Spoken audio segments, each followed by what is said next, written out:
waxaan ahay dhakhtarka qoyska ma jiro qaab lagu eegi karo cabasho xasuus iyadoo loo eegi karo dhakhtarka khibradda leh inaad tahay ma sheegi kartid cadaadiska dhiigga bukaanka adigoon heerka baaritaanka caadigiisa eegin ma ogaan kartid qofka ilaa aad dhegaysatid xabadka bukaanka waa sida qofka kuugula yimaado cabasho xusuus go'aanka kama gaari kartid shaqada xusuustooda ilaa aad heerarka eegtid oo aad samaysatid hubin caafimadeed maskaxda qaabka uu eg yahay hubinta caafimaadka maskaxda dabcan waxaa jira 5 tallaabo oo xusuusta markaad la macaamishid xusuusta qofka lambar 1 ogow taariikhda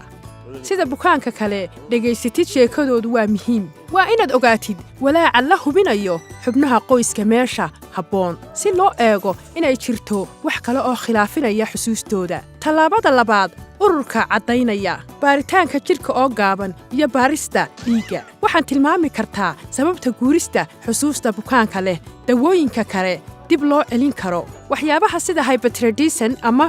B12 folate line lambar 3 qaabka imtixaan baaritaanka garashada oo gaaban waxay tiro ku keentaa dhibaato ku oogan in lagula gartid go'aan lagula og yahay si loo helo waxqabadka garashada adeega baaritaanka iyo qalin iyo waraaq qiimaha xusuusta fikradda iyo sababaynta tallaabada lambarka 4 eeg ikhtiyaarka labaad dhamaystirka hubin caafimaad ee maskaxdu waxay caawisaa xaqiijinta meesha ay ciladu jirto laakiin waxaa sida kale muujin kartaa in aad ku jirto meel aad caawin ku bixin kartid ama haddii ay sax tahay inaad bukaankaaga ku wareejisid takhasus si loo helo ikhtiyaar labaad taasina waxay nagu keentaa lambar 5 sidii talo wax kasta oo ka soo baxa qiimaynta garashada haddii ay leeyihiin dhibaato xusuus ama aanay lahayn bixiye talo la og yahay